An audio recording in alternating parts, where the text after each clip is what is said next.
Hey everyone, Mahojo here, coming to you at even later in the day. Scientists are calling this night time. That's what they're calling this top part of the day. Didn't go very well starting this earlier, but today I'm going to talk to you about how you cannot let the narrative in your brain be that any sort of good solution to any problems going on in this country, if you can't tell by my voice, that being England or broadly the UK, any sort of solution to whatever problems that are going on broadly or for you would be anti-immigrant sentiment.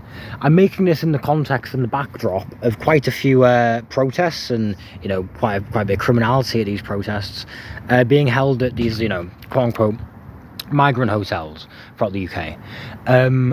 I would love to hear the perspective of some of the people who are making this a priority for themselves politically. People who actually, imagine this, travelling to these places, protesting and pressuring, and in some cases committing crimes to sort of intimidate and pressure these people out of these hotels, because one of their main grievances with the government and with the way things are going, and I guess by implication their belief of one of the main causes of economic and social problems in this country, is to be immigration. That's not true. Just the short version. I could link quite a few studies, and I think I will down below, and also pop up some stuff on the screen that shows that immigrants are, in Western countries, they are basically always an economic benefit for that country. There are also demographic reasons as to why immigration is basically necessary. Well, not basically. I'm not going to soften my language when I'm right and there's some pussies out there saying some wrong shit. It is necessary. Get over it. Immigration is demographically necessary for countries. People get the ordering the wrong way around on this, where it's like the fucking like immigrants coming in is causing demographic reduction. Again, I'll put some specific arguments to that down below, and I would like anyone in the comments who wants to get into the weeds of that to comment on this. And I can go into it specifically with you, but no, we know this. This is just matters of public record that in terms of economics and in terms of demographics, immigration is two Western countries is an across the board win. There's this shit about simultaneously coming in illegally and not being recorded, but also getting benefits and also getting a job. Makes sense. But again, it's hard for me to specifically go into the arguments for this and debunk them, because they range a lot. Oftentimes an argument isn't made. These things are just stated by these AI voice generated videos on TikTok. And these are just talking points that are put out there, but there isn't much of a discussion.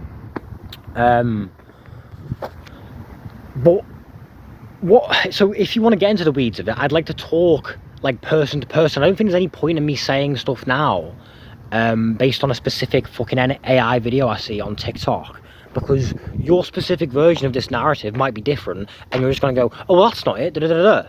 But I want to get into it with people who believe this stuff, that reducing immigration is a big priority for the future of this country. I want to get into it with you. Comment down below your specific version of this, and I'll just basically I'm not trying to be funny, you're just fucking wrong. I'll just tell you how you're wrong. What I'm more interested in, and what is a bit more original, because again, what can I say that hasn't been said about the specifics of this situation? What I'm more interested in is the relationship that this has with socialism, capitalism, and fascism. Because this is how it goes, right? You see this a lot in history. Obviously Germany, in the interwar period, in France in the 60s, in Italy as well, Spain with Franco, Cuba, big cast. That's slightly different though. A few other examples. But you see in quite a few countries, there's a pattern of liberal capitalism. It fails to meet people's desires, people's needs, it fails to make the material conditions good enough to satisfy people. Look at Keir Starmer. He is classic tweedly little institutionalist, neoliberal capitalist. And what happens is, if you want to get theoretical with it, you want to get technical with it, there are material demands that are often not in line with people's material conditions. And there's what's called a dialectic, right? So that dialectic is the tension between people's material conditions and their needs and their demands. And there's also dialectic between different classes. There's a dialectic tension between the working class and the bourgeoisie, or like the upper class. The middle class sort of doesn't exist, because class is about your relation to labour. It's the people who produce labour and are employed, and the people who exploit labour. I know that's a very charged term, exploit. I don't necessarily mean that in like, oh, poor, exploited, but I just mean in the way you would exploit a resource. They do exploit that labour. Class is about your relation to labour. So that's the key difference in society. That's what sort of runs the world.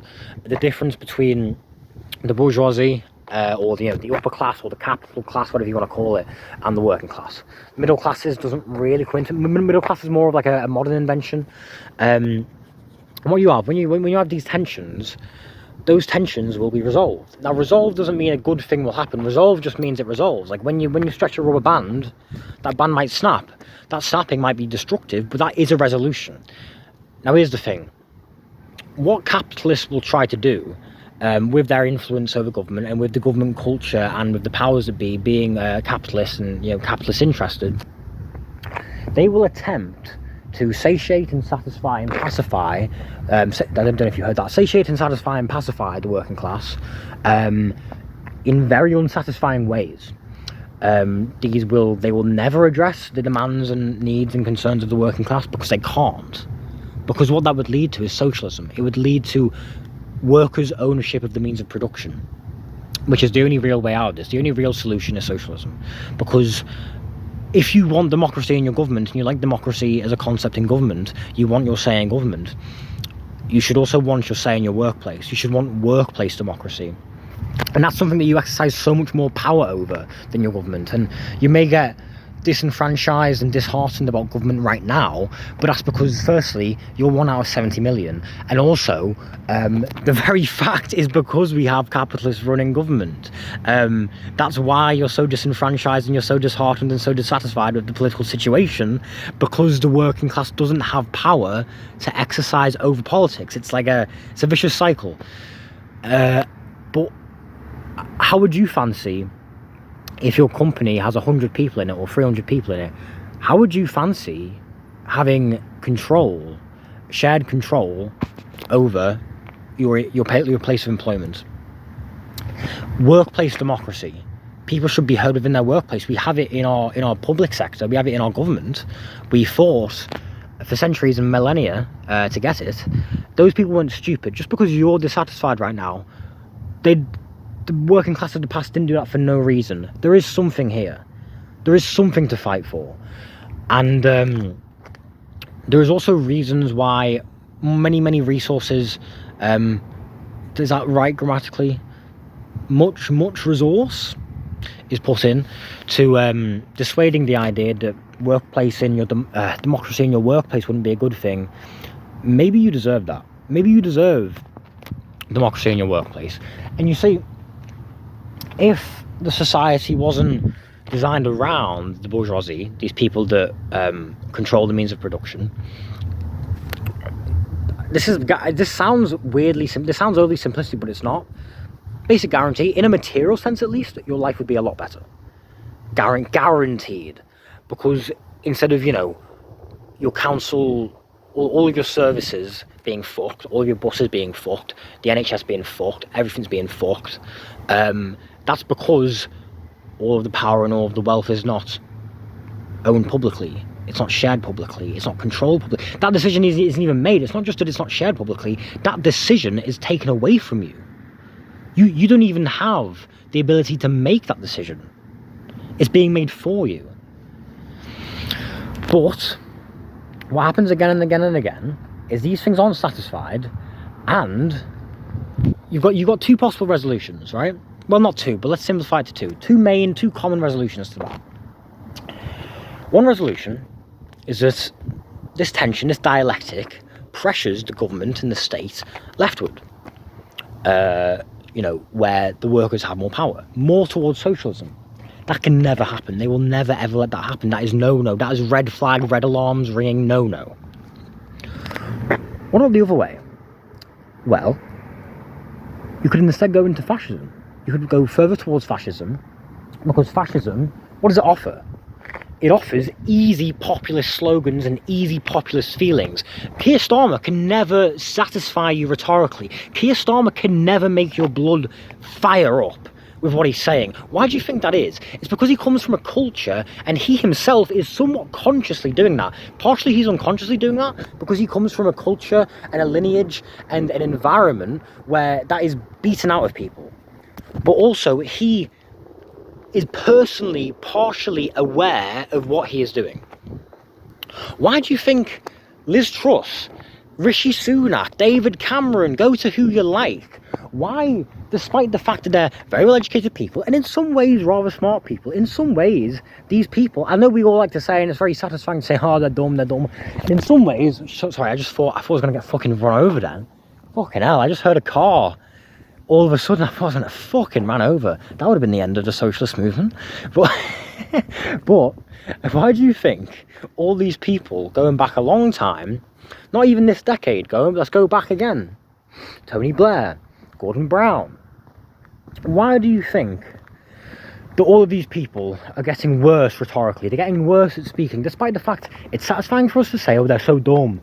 They are dumb in certain ways, but these people are probably, let's be honest, they are in a lot of ways, especially academically, book smarts particularly, they are very smart people. So why are these people with all these book smarts who went to Eton, why are they not even good at writing a speech? Maybe they can't get down to the nitty gritty, the practicalities. You might expect that from someone who went to Eton. But why can't these Etonians and these posh people and these snobs, these private school people, why can't they even write a speech? Why can't they grab you? Why can't they fire you up and then lie to you? Why does nothing they say seem to have any impact or any populism? Why does nothing that they say appeal to your basal interest, your emotional interest, your material interest, your direct interests? Why do they always speak in this namby-pamby way? It's because they come from a political culture and a political movement where that is necessary. Because if they didn't do that, if they went into genuine populism, what that leads to time and time again is leftist sentiment. People start wanting things. If you start talking directly and strongly and materially and emotionally about things and with a bit of fire in your belly, that leads to people wanting a piece of the pie, a piece of the productive pie. But that can never happen. It can never happen. They could never ever let that happen. So there's another group of people that do that. There is a group of people in a lot of societies, including right now in the UK, there's groups of people who do that. They do appeal to your basal interest. They appeal to your emotional interest. They appeal to your material, your everyday life. They make a somewhat convincing attempt to appeal emotionally and simply and with blunt force to the common man. That is far-right people and fascists. And maybe a lot of them aren't fascists right now, but conservatives, I mean. That is the right. They can never really do it. They can never fully thread that needle because it's not real populism. It's not based on a logically sound and morally sound material interest in the working class. It's not based on that. So it can never hit as hard as if you listen to someone like Zoran Mamdani or Bernie Sanders speak. It can never hit like that. But it hits for some people. It's so much better rhetorically, it's so much better emotionally than what you get from any of these capitalist politicians. And it gets known as politician speak. It gets chalked down, and like with Trump as well. You know how Trump speaks, you know how Nigel Farage speaks, you know how all these people speak. They speak in this very emotional, direct, blunt, basal, populist way. And people relegate that as, oh, they're not like politicians. Because politics is dominated by capitalist, neoliberal politicians. So when you say they don't talk like politicians, no. They don't talk like capitalist politicians, because there are no leftist politicians, or like, okay, maybe one or two leftists, but there are no socialist politicians. That's why you think they don't talk like politicians, because they don't talk like the dominant neoliberal capitalist politicians. You think you're backing a revolution, you think you're backing some sort of crazy upheaval that is for the working class, because of the way these people present themselves to you. The way this information is presented, it's a breath of fresh air. But that air is toxic. Neoliberal capitalists are not fans of fascism. They are not, it's not their first choice. They do not want the world and the country to turn to fascism. They don't want that. But if it becomes between that and socialism, it will always be fascism every time, because you can still have fascism without having socialism. You don't have to give over the means of production, even to the government. Never mind the people themselves. Even if you want to do the thing of, oh well, public control, I mean, means of production, you could twist that into meaning government control. They don't even really want, they don't want to hand over government control as a means of production. If you're a member of the oligarchy, a member of the bourgeoisie, why would you want to hand over government control? Fascism can and has happened many a time without massive publicisation. The Nazis never had complete control of commerce. They didn't have public control overwhelmingly of the means of production under the Nazis. It just didn't happen. There was a lot of nationalisation. There was nationalisation and there was privatisation. But most commerce still flowed under private capitalist means under the Nazis. And you can look at other examples. Again, if you want to get into the weeds with me, I've got all the info, lad. Talk to me. But they will always, always, always choose fascism over socialism. And that's why you get a little bit more leeway. That's why you get a little bit more media leeway with UKIP, with Reform, with Trump's MAGA movement. That's why you get a little bit more leeway. If there was someone socialist, maybe they just kill him. They'd either completely vacuum it, blanket, or they just fucking kill him. So, do not be tempted and hypnotized by these jangling keys of fascism, where you think, I don't even know specifically what you think, because everyone has their own thing of this. I don't know what you're seeing on Facebook, okay? But this is clear. The truth is clear. That immigrants are an economic and demographic positive pretty strongly for a country. There are other issues that people seem to scaremonger over. You know, sexual abuse. Obviously, it's a very serious issue. Obviously, there is some merit to people saying that, you know, people who come from developing countries, that maybe they come from a pretty backwards culture, or a relatively backwards culture compared to us. And, you know, there are some real cases of, for example, in Germany, where sexual abuse of women, and presumably of men as well, but obviously it's mostly women, has increased after large influxes of immigration. The response to this is never to be against immigration, or even necessarily large amounts of immigration as a concept. There always seems to be a reasonable position gestured to. There is always, this is how fascism works, there's always a reasonable concern that gets gestured to. And it's often very emotional. This is also part of populism. It's often a very emotional, serious thing, like sexual abuse, like about kids, like that's how they talk about trans people. It's always about protecting kids, protecting women. It's very emotional and basal. And this reasonable concern is gestured to. But then the conclusions, the ideological conclusions and the responses to that is always like, get the slur out, close the borders, sink the ships in the channel, sink the ships with people on them.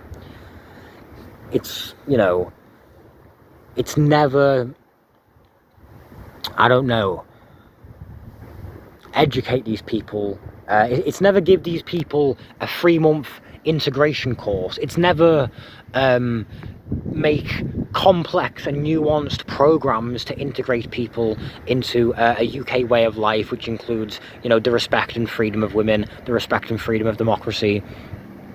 It's never, okay, let's reduce immigration by 50%, and you know, or let's find people. Maybe we can keep it the same. let's find people who have specific interests and specific qualifications and direct them to that specific line of work so that they slot into the economy better. People who might recognise that we need immigration economically, which a lot of them won't, but it's never with these people, okay, so I recognise that these people are needed, but there's also cultural issues and economic issues. Let's find the sectors that these people slot into the best and get these people and say to them, you need to go to that job. Or put them in an area where they need to go to that job. Or it's never, let's have these people work with some female social workers to show them that women aren't worth as degenerate if they don't cover themselves up and are worthwhile to be talked to. Let's put them in front of some smart women and help these people integrate, just in case they have some crazy tendencies, as if English men don't have crazy fucking tendencies. It's never stuff like that. It's never nuanced, thoughtful solutions. This reasonable concern always suspiciously seems to be just sort of a shoe-in, a shoehorn to give people an excuse to be like, fuck the slurs, get them all out, deport them all, put them all in fucking jail. Doesn't matter if you've been here for 20 years, doesn't matter if you're a fucking baby, you grew up in England. No, it's not about your reasonable concerns. It's not about protecting women. It's not. So, I want to see... Oh.